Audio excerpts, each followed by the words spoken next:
I mean, based on what I'm being told, nobody was hearing anything in the first place before we crashed.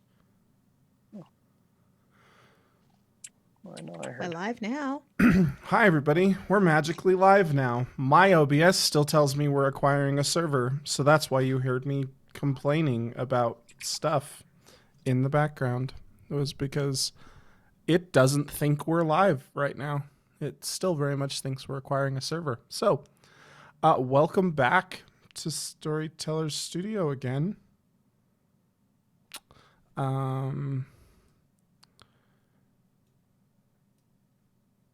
We're talking about the video game player's guide to tabletop RPGs and how exciting that could be. Sorry, there's a lot of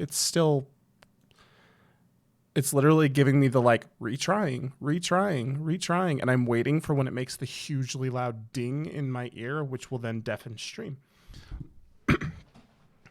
So, Frito, you were asking a question before we crashed about party balance in tabletop RPGs versus in like MMOs and video games. Correct. And Sarah was giving a good answer that broke Twitch. And that is what we were attributing it to. It was so good that Twitch just said, I can't do this anymore, and shut down. Sarah, do you want to recap, or do you want me to? Because I don't know what ended up getting broadcast and what didn't. We should probably just recap because I am not editing those two bits together. Just not doing it. That's fine. So the gist of what Sarah said was it very much depends on the game that you're playing. If it's more of a political thriller or say like a heist style game, characters are going to are going to be created around playing around that idea. Whereas if you have a game that is going to be fairly combat heavy, like you're going into a war or, dungeon crawling and, liberating a kingdom from a tyrant or something, characters are probably going to be more geared towards combat, towards that end of the spectrum. And so it comes down very much to, while there isn't necessarily a hard and fast rule on your party needs to comprise of this and that and the other, it'll depend on what the game is that you're playing and what all of the players want to do within that space. Which is something that I keyed in very quickly. My initial idea or thought regarding TTRPGs was that it was going to be, we're always going to be going up into a dungeon or a castle and fighting goblins and orcs and dragons and whatnot. Is that what you want to be doing? We can do that. But from an outsider's perspective, never having, delved into the space until, 5 months ago-ish, for me, of assuming that that's always what we were going to be doing, and then coming into, the first session that I was in, which was with Father Sam, and I always forget the name of the Blood to Acorn episode, Joe. Deep Dark Woods. Deep Dark, okay, there we go. I won't remember that. That's my job. Of coming in and having a scary, concerning, what the heck is going on in this weird place world. Johnny, Jeff, any other thoughts about? I think there's always going to be or need to be party balance. I agree with Sarah surprisingly quite far. In that there is always going to be party balance. There's always going to need to be party balance in some way, shape, or form, because if everyone can do only and exactly the same things, then, look, we have 4 people who cast spells and none of those spells protect the party. Well, we're going to walk into a situation where we need to kind of protect the party in some way, shape, or form, and none of us can do that because we're all really good at thinking instead. Um, y- I think, yes, you do need to have sort of a spread in that regard, but at the same time, you could very easily switching to like D&D, where I would have said you probably most need um, party spread. But even then, you could have 4 clerics. Just they pick different spells depending on what's needed for that situation. Like, it's just about spell picking. It's about making sure that if you need a tank cleric, you've got that cleric that's got those spells prepared or has just geared themselves in that direction. But then that's still party spread. Like, it just depends on the amount and the type. Um, one thing that I've noticed across all the games that I play is that we kind of always need someone that can heal. Beyond that, you can pretty much, it seems, have any kind of makeup, and that's across most games that I've played. You need someone that knows how to help others, and if you don't have that, it sort of very quickly seems to fall apart. Um, Yeah, because everyone can I don't know what the things are, like, I know one of them is face. One of them is a face. There's always a face. I don't know what that means. I've never really thought about it. The face man is the individual who, talks all the time. It's the charismatic voice mouthpiece, and it's related to the A team, where face man Ah, was their talkie talk character name, and so because that was who he was, that became the trope, and it became the RPG role is the face man. ah, right. Um, I feel like that's almost unnecessary in, well, most games on Do Respite because everyone talks. Everyone is the face. I don't know that we have Right, but you guys haven't been in faces. positions where like persuasion and negotiation and those kind of things are essential, right? That's where a face man becomes important in a game, is when, like, we talked about this on Twitter briefly today, with the idea that like there are systems out there and there are GMs out there and games out there where persuasion and negotiation and haggling and all of that literally comes down to a roll. It doesn't come down to what you as a player actually say. And so you have face characters who have built themselves toward that goal, built themselves so that their roles, they're not going to be up front in combat, but they're going to talk all the time as a thing.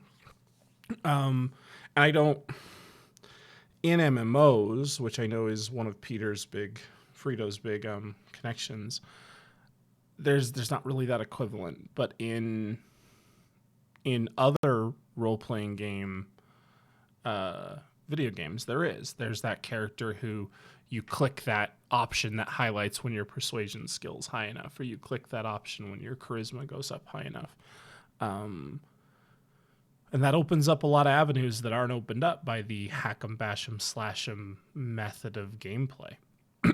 And that is the same in tabletop RPGs, right? You get somebody who can make those rolls, then that works out.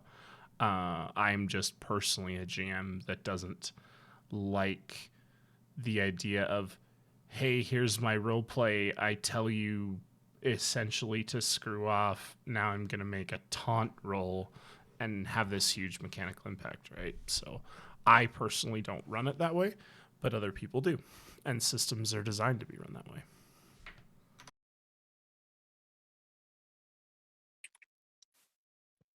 I think, and to both of your point, that comes down to, what is the rule book that we're playing from? Is this a D&D game? Is this, Savage Worlds? Is it all of the other ones? Because I only know 2 names off the top of my head that are based around these different, types of scenarios.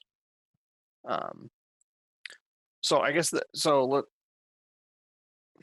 from a character creation. We're in session 0, and the storyteller's kind of laid out the premise for the group and the game and the world and what we're doing.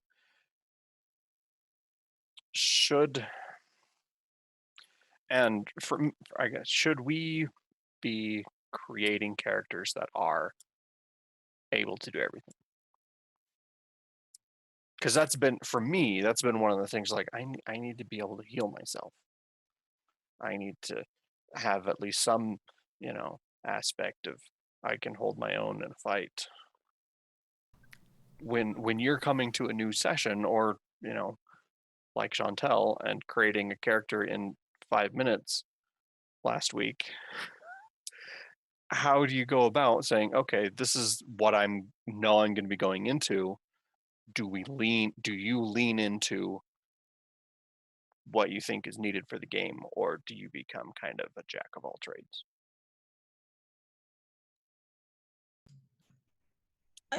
I build what I want to play. True. For me, And I do tend to make a jack of all trades. Because I always feel like what does the party need? And I did that with Somerset. Jack, he had every time his power changed, he always had the same power, and that was gifted. That let him roll any skill without the penalty. And because I wanted him, just in case something came up that no one else could do, Jack could do it because he was a jack of all trades. That was going on in my head. And I've done that with several other characters where I actually took the jack of all trades a couple times because I want to feel like my character can do something that someone else can't.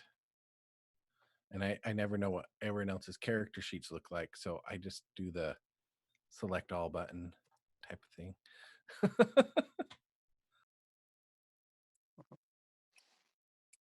I've done it both ways before.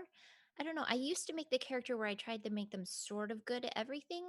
And then I've also found out, because I usually roll kind of low, that also makes them sort of not good at anything. And so sometimes you need to just pick something that your character is going to be really good at. And it can be something that you're interested in. You can come up with your character concept first and think, okay, what would this person be really interested in? And then pick something they're going to be really good at, and then go from there and think about, okay, now I have some points left that I can spend. What else do I want to what do I think our party needs, or what other skills would a person with this personality and life experience have? And sometimes I come up with a character concept that I like, and then I tell everybody else in the group, this is what I'm doing. Y'all have fun making your characters around that, but this is what my character is going to be really good at. And sometimes I'll be like, you know what, I don't have a clear idea of what I want to do. How about the rest of y'all make characters? Tell me. And I don't think you don't need to give me your character sheets, although if our characters have known each other for a long time in this game, I think we would know what each other's skills and strengths might be.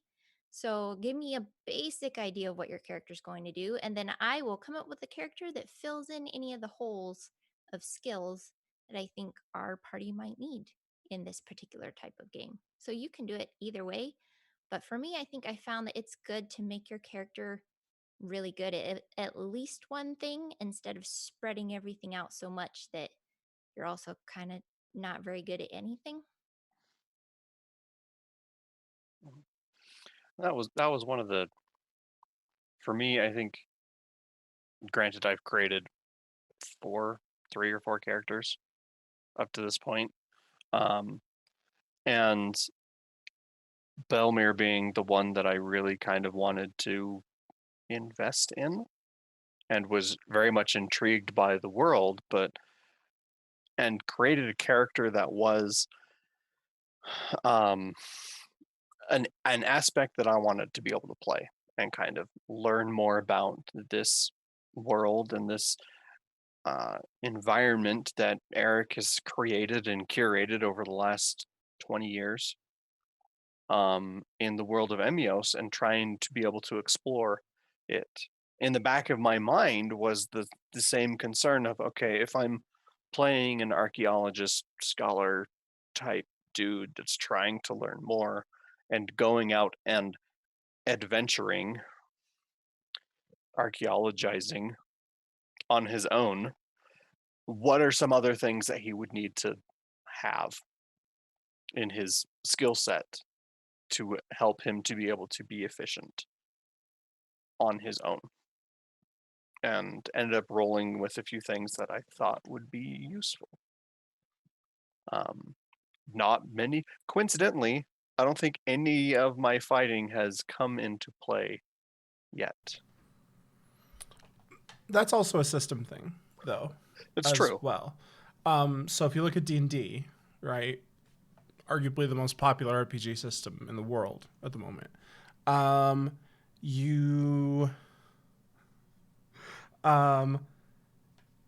of your characters can be fighty, whether it's through magic casting, whether it's through divine casting, whether it's just being a barbarian or a fighter or whatever. They're built around the idea of being able to fight and do other stuff. Mm-hmm. Savage Worlds, it doesn't, because it's a point-based system and you don't buy into a class and you don't get those kind of things base, you don't do that as much. But the thing is the system is built around non-combatant characters functioning.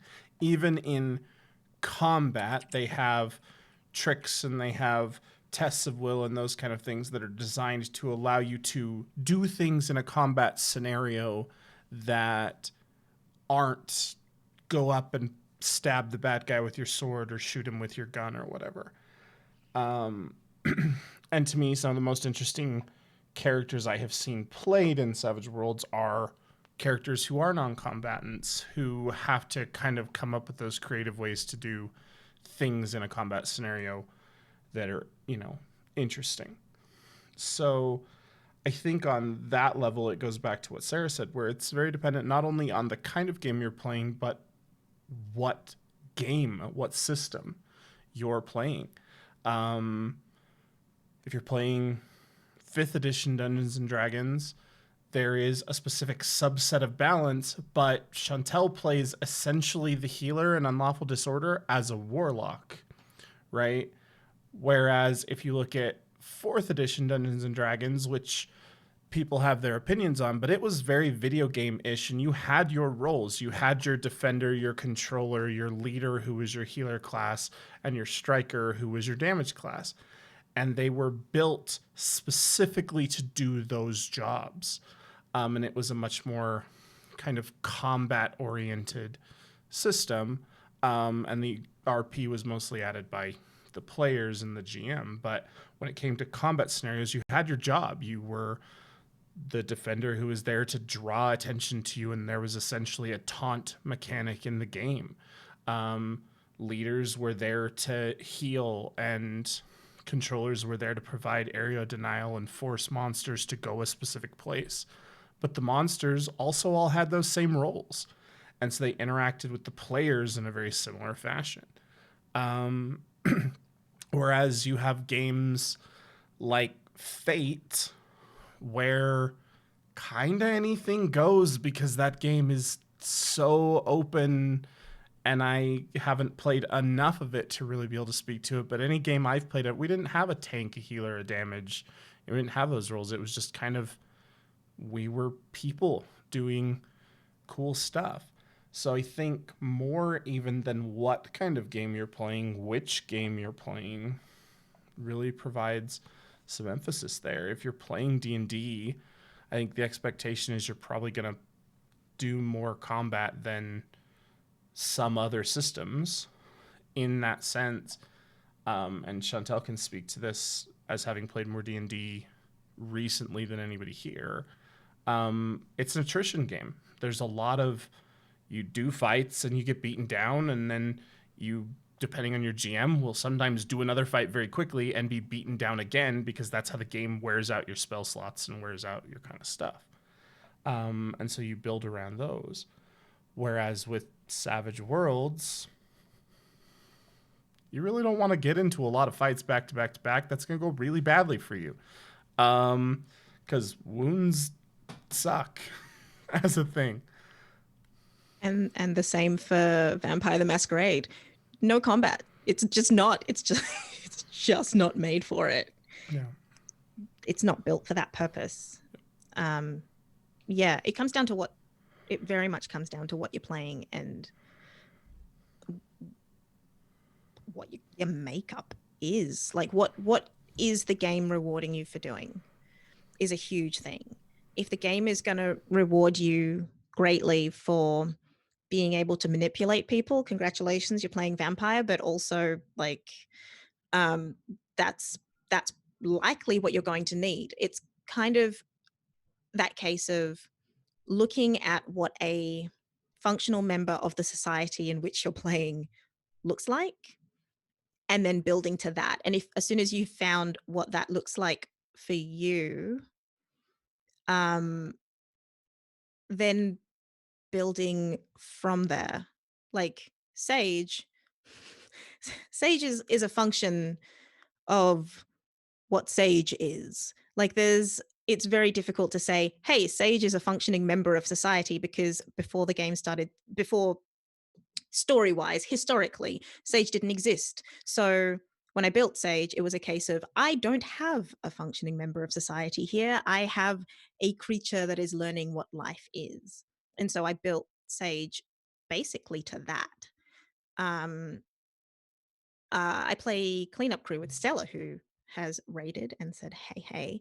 When I built Chicanery, I was going to the idea that chicanery would be a functioning member of a society in which they fight bad things and clean them up, like get rid of them. But also, chicanery has a purpose. Chicanery is trying to get somewhere. So I specifically built chicanery towards the idea that they can heal, but they attack. Like they're going for a business throat. Chicanery worships business. Like they're a cleric. I built a cleric, but they worship business. And so their wisdom's not super high. The religion isn't super high as a D&D character. They're a bad cleric, really. Now that I'm saying that, they're a bad cleric, but they're a good combatant. And I think especially in a game like that, where the aim is to have new guests rolling through, I actually went for the biggest spread I could in terms of, like, if someone can't do this thing, then maybe I can do this thing, and just balance things up. I went for that jack of all trades, but still maintained the whole, this is what I want to be playing. This is what I want to be doing. This is where I want to specialize, or this is where this character would specialize realistically. Yeah. I think in terms of wrapping it back to video games, you have certain games where your ability to gain skills as the game progresses is finite, right? You'll cap out on the amount of skill points you obtain. Then you have other games like Skyrim, where if you have thousands of hours, you can cap everything. Cool. Tabletop RPGs tend to fall more into the finite amount of advancement category as a thing. If you think of those kind of games, if you play a jack of all trades, that's fine. It will work. You'll be able to do a little bit of everything, but you will never be good, or not good, but you'll never be great at anything. And there will be doors that are barred to you, whether legitimately because your lockpicking skill isn't good enough, or metaphorically in other things. And that will happen in tabletop RPGs as well. I think Savage Worlds has kind of influenced some of our friends, Jeff as an example, willingness to play jack of all trades characters, because dice can explode and you can do things with raises and successes in a world where you don't know how to do it. And that's great. But that plays into the pulpy feeling of that game. Whereas if you go and you look at Call of Cthulhu, which I played on Scraticus's channel a few weeks ago, or if you look at the Fate system, or you look at a couple of those others, if you don't know how to do it, you're not going to do it successfully. And if you don't do it very well, if the job is really hard, you're not going to do it. And when you choose to play a character like that, the same way as in an RPG, you just accept that there are things you can't do. And as long as you're willing to accept that, then it's fine. And I think looking at the number of people who come to this hobby having started with video games and finding, like Frida did, that they've fallen in love with the storytelling element and they want to now invest in that and build into creating their own stories collaboratively with other people. If you want to play a jack of all trades, Jeff does a great job playing a jack of all trades because he accepts that he's going to fail 50% of the time. And it doesn't bother him. Whereas I've had other players who spread themselves incredibly thin with points and then get really frustrated with how often they fail. And you just can't let yourself fall into that trap as a player. And that's one of the things that I'm coming around to and still kind of trying to understand and deal with is it's not me alone with Storyteller playing our own 2-player game and relying on the fact that there are other people with me. There could be NPCs. I have other player characters with me and other people that have randomly joined the party and our nemesis or whatever it is that we're doing in the particular show to play off of and to be able to, I think that for me, and this will likely be next week's topic, is personal hindrances, quirks, and other nuances that you deal with as a player that you try, or maybe not at all, to pass along to your characters, is learning to rely on other people.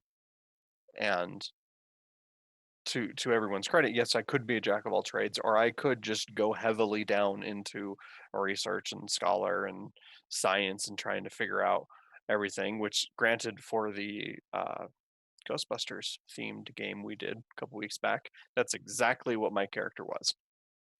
He was like a biochemist that got laid off because he was maybe stealing company secrets. And I went heavily into that. That was part of my character's bio, was he was fired because he was suspected of stealing company secrets, but no proof was ever found. Because I'm sneaky. Or I'm not. I never decided.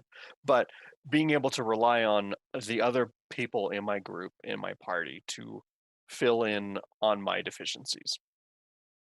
And it's, I don't know, it's, for me, it's been one of the weird things is trying to overcome that. Yes, I might not be a fighter, but I've got Cobalt here. He's got my back. And Sage will attempt magic and likely fail because we're always in the ether. But at the same time, you perfectly play the character of Sage because she's in a brand new environment. She's new to the world in general, but especially new to the Nether. Sorry, I called it the ether. It's the Nether.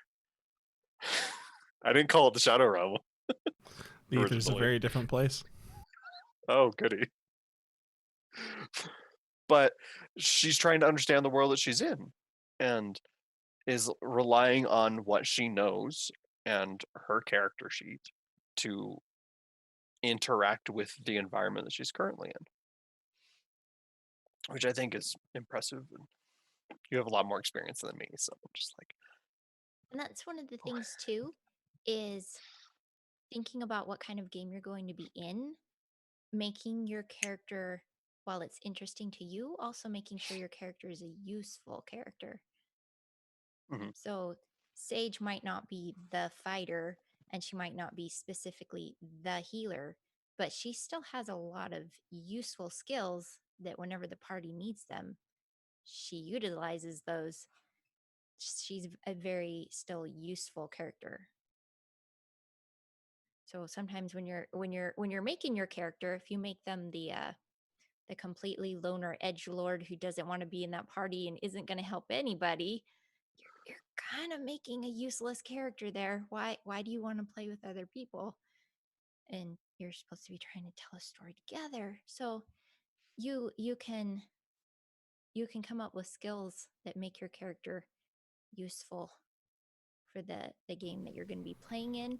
Even if you're playing in it's going to be somewhat combat heavy and you're not playing exactly a fighter, because in Eternium Gate Flora is not a fighter, but she still is very useful. She will run out to anybody that's in trouble and heal them in the middle of a fight, even though running out there could probably get her squished and one-shotted. She will still do it, because while she's not good for a combat heavy game exactly, she's still a useful character in that kind of situation. Can I ask, because I'm not a huge video gamer, what things come from video gaming that help you to understand TTRPGs?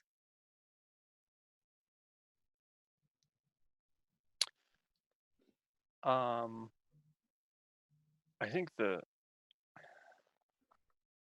Because I'm the main most thing. casual of gamers, and this question's interesting. It's like, and at Yeah. least 3 of us in this chat are not the most casual of video gamers.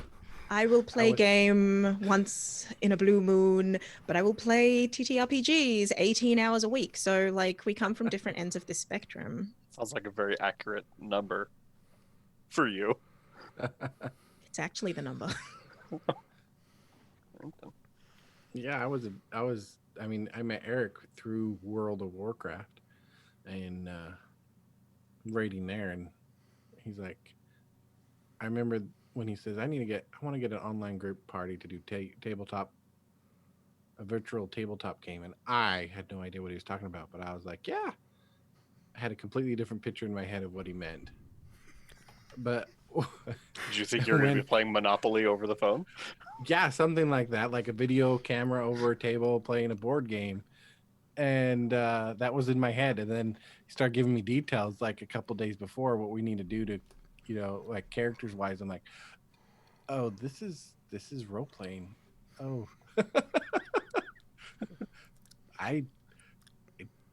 okay, let's do this. And then we created the Game Beast because of that. But even in video games, I was still the jack of all trades, because my favorite characters to play in World of Warcraft were Paladin, Druid. Those two could play anything. the tank, the melee, the healer, the ranged. Yeah, those were the two I had the most time spent in. So that did influence my creating characters in tabletop games. So And partly maybe terms, because like if I tell Frito, hey, I'm gonna make a tank character, he knows what, not exactly what that means, but he would know what I'm going to be putting my stats into. Or if I say, hey, I'm making a healer, or so a part of it, not the whole thing, but a part of it for me at least, is it gives me those terms from an MMO game like that, an online video game, that I can then apply to characters and things. That gives me a quick shortcut as to, this is the kind of character I'm thinking of making. Yeah, and I think for me, where it might tend to do more harm than good, because, and Eric will attest to this, WoW, Final Fantasy, Destiny, whatever it is that I'm playing, I have spent way too many hours playing whatever game it is. And Get on my level. okay. Yeah, I tried to compare hours with Eric. Like, his lowest played character was my highest played character. So I just know. I think that I don't know. Anyway. Oh, you do a lot. Don't get me I wrong. do.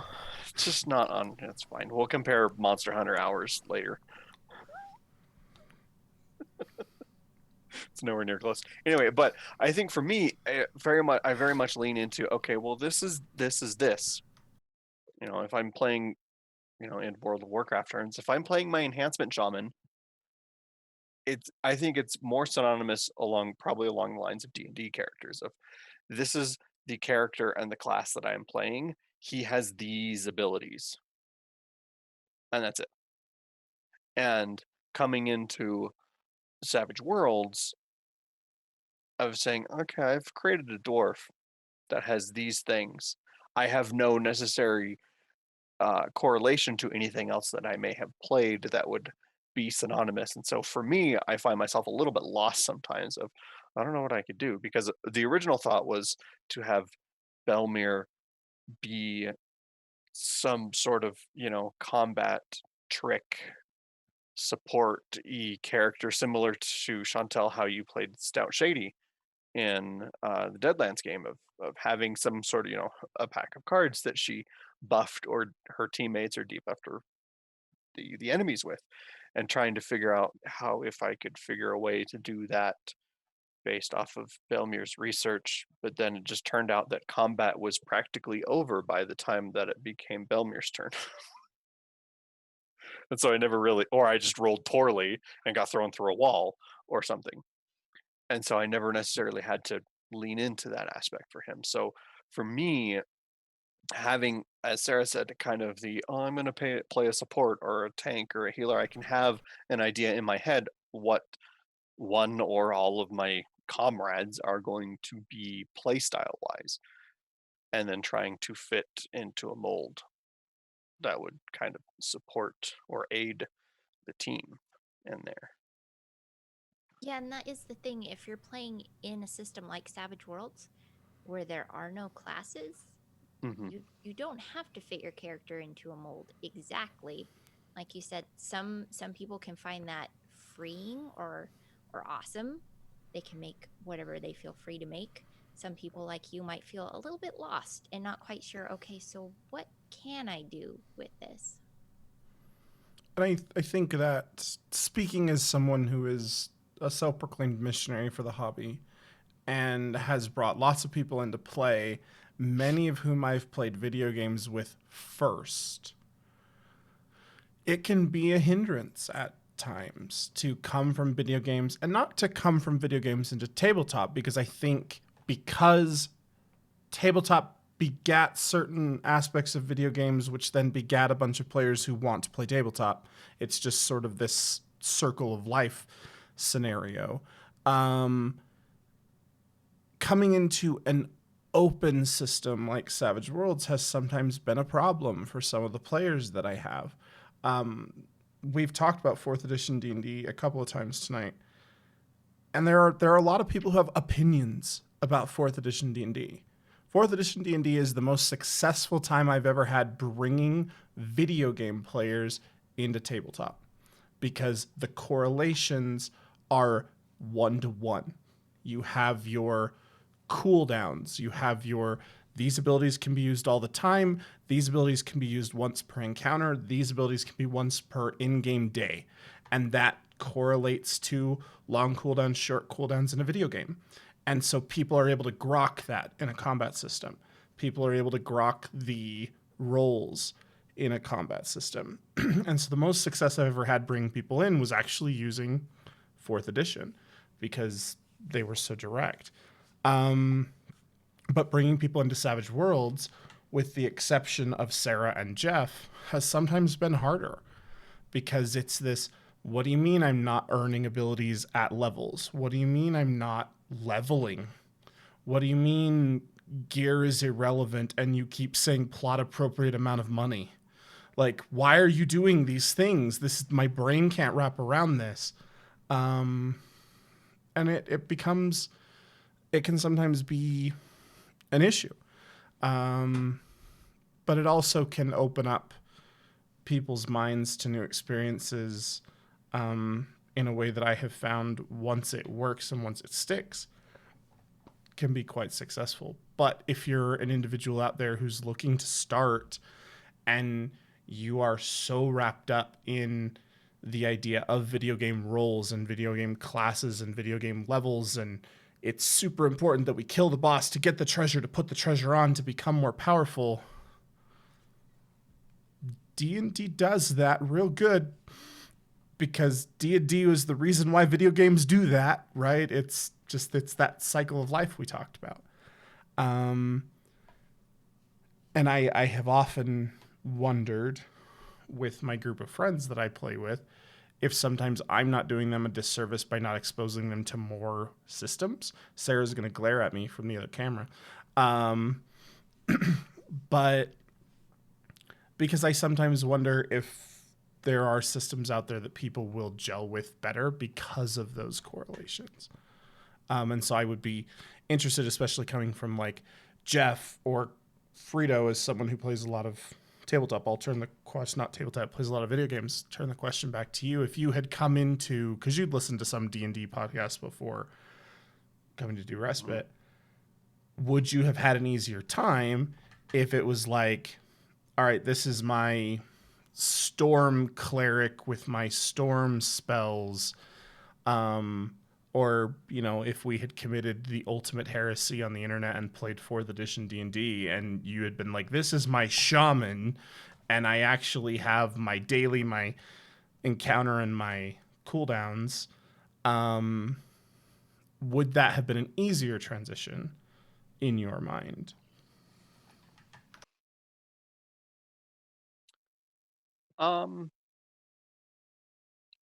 Yes and no. I think from a standpoint of, of combat, or from understanding what is in my bag of tricks, yes. But I think for me, and for the most fun that I have had, is sitting here listening to, we're presented with a scene, and okay, what are you going to do? And actually being able to make that choice of, the very first thing that Father Sam did was exploding a strength roll and shoulder charging into this door, because sure, we're at a building, the door's locked, or the door was closed, nobody answered, so I'm gonna break it down. And being able to just say, I want to break the door down, and being told, yeah, go for it, give me a strength roll, and being not saying, okay, well, hang on, let me check my rule book. Is this in my bag of tricks? Because as a human, as someone in the world, that made sense. And I didn't have to necessarily say, can I do this? No. Yes, I can do this. Okay. Now, I don't know. I think what got me my hook was the first game we played, and I played a pirate named Johnny Deadshot, and he wasn't called Johnny Deadshot until after that game. Can't remember what his last name was. He didn't have one. He was just Johnny. He was just Johnny. But because of the way Savage World works, we had entered the boss room, we had started the encounter, and Johnny was dealt a joker. And he had 2 guns, so that added a +2 to both gunshots. And like I exploded 2 or 3 times, and I think Eric, you went through every one of your bennies to try to save. Yeah, I didn't spend any. It was No, you just didn't that spend- it was that cool moment, right? But you also had an edge. You had the Deadeye edge. Deadeye edge. What it is when you get a Joker, all your damage is doubled. And so Jeff had already rolled like a 42 on damage, and then it got doubled because of Deadeye. So I was going to have to soak 15 wounds or something nonsense. And so in that moment, you just, as a GM, you're like, yeah, you get your cool hero moment. You walk in, you spin your pistol out, you Indiana Jones the guy who's spinning his sword around him, and you walk away, right? And that's what happened.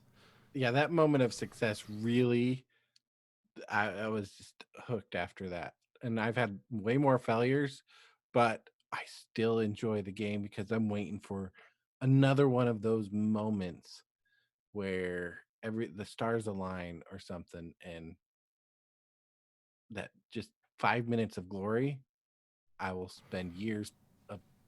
I think that's another episode that we need to have, and it's something that the Gamers Table podcast talks about, which is the concept of chasing the dragon.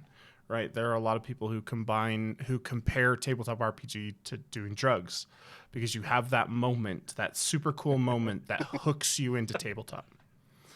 But then you spend the rest of your tabletop career trying to top that super cool moment. Which, speaking as a former alcoholic, you spend a constant amount of time trying to top that next, when you felt the best last. This is a problematic episode. It'll probably be demonetized on YouTube. That's okay. We don't make money there anyway. I meant it's a problematic episode for me. let's not talk about addiction to tabletop. Maybe we can 18 get hours is fine. Maybe we can get you some help, Johnny. I don't want to be helped. I don't want it. You keep your help. I don't want more and more Between sounding like you Chantel need some and help. Sarah, it. No. No. they're both. It's great. Good. Any final thoughts? Questions? Chantel, ask me another question. Do you feel clearer about this? Do you understand those differences? Yes, I think so. And it's one of the things that I'm still kind of, like I said before, coming to terms with, or trying to understand as a newer player in this space of it's not me. I can fail because others will succeed. I don't have to be everything or the source of truth. As professionally, I have But to you be. are the herald of Salisbury. No, Belmir is. But and being able to rely on my teammates, and I think in a tabletop setting, being able to rely on your comrades and whatever random NPCs have joined your party as well has a lot more weight than going into a raid in WoW or a dungeon or trying to figure out some savage boss in Final Fantasy, because in those arenas you have the immortal factor of your character. Oh, we died. Everybody die. We'll try again.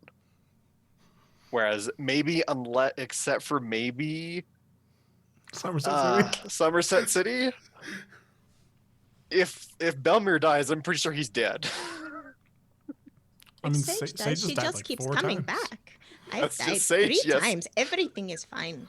You just have to wait. Just to wait a little bit, and you'll come back. And in those areas, the death is less of a consequence. And if I screw something up, yes, I'm in trouble for a bit because I stood in the fire and took a lot of damage. Now my healer's mad at me.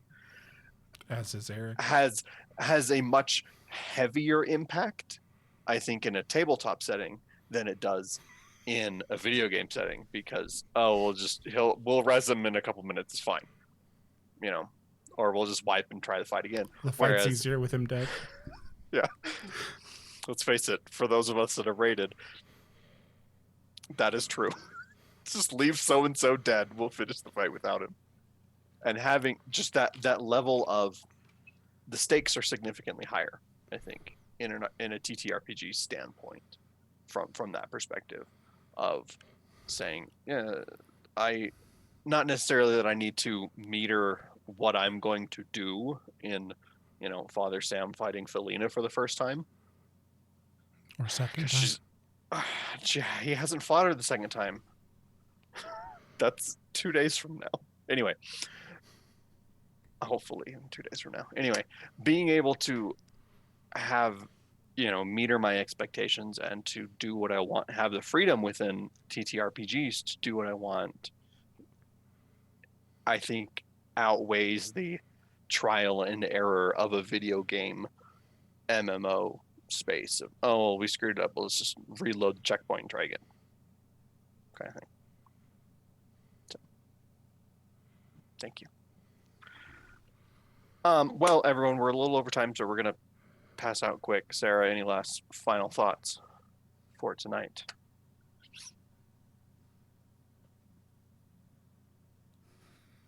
I hope we helped you with your character creation questions. I feel like we might have just left you more confused. No, but I'm good. But yeah, Wonderful. have fun making a character that does what you want to do, and talk with your other. It goes back to that session 0 thing. Figure out what kind of game you're playing before you make your character. I also kind of want to put out there, for those of you who are watching Somerset City, the players did not know we were coming back when we died. We didn't know which supposed time jump was going to be the last. So if you thought we were playing recklessly because we thought we'd just come back, we had no idea that we would actually be coming back from those deaths. But anyway. Awesome.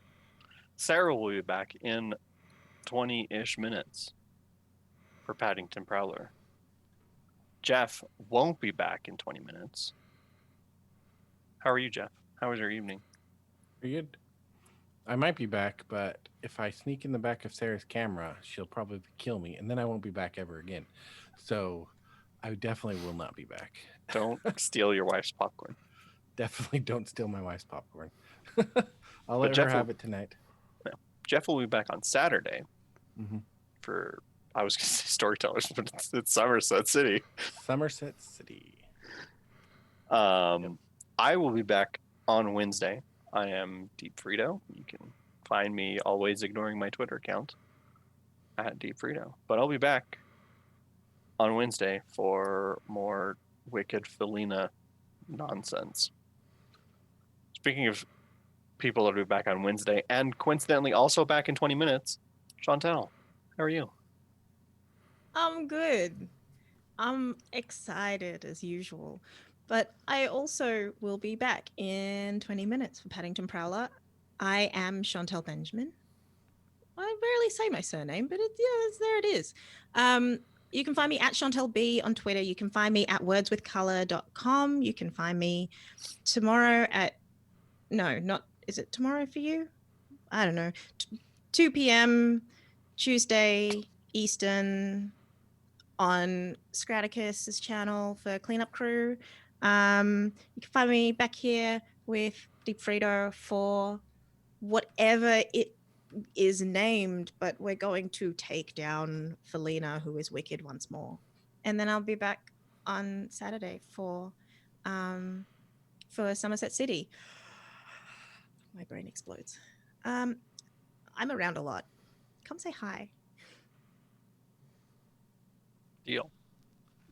And the Master of Ceremonies.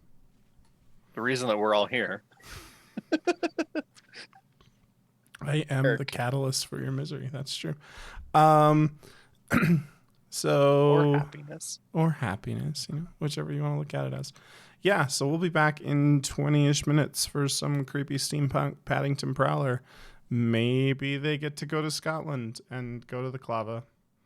Maybe not. Who knows? I don't know. Then on Wednesday, we'll be here for part 2 of maybe 3, but at least part 2 of Southern Starlight, which is Wicked Felina Part 2. And then on Saturday, we will be here for Somerset City as we draw ever closer to that dreaded season finale that has all of the players very nervous.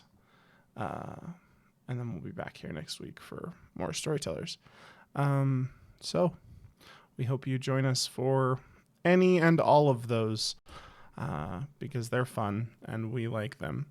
But until next time, I've been Eric Taylor, and on behalf of my wonderful cast of the RP Game Beast herself, Sarah, Deep Frito, Shawnee B, and Scotty82, aka Jeff, good night, good luck, stay safe, stay healthy, please stay home. See y'all next week. Bye, everybody.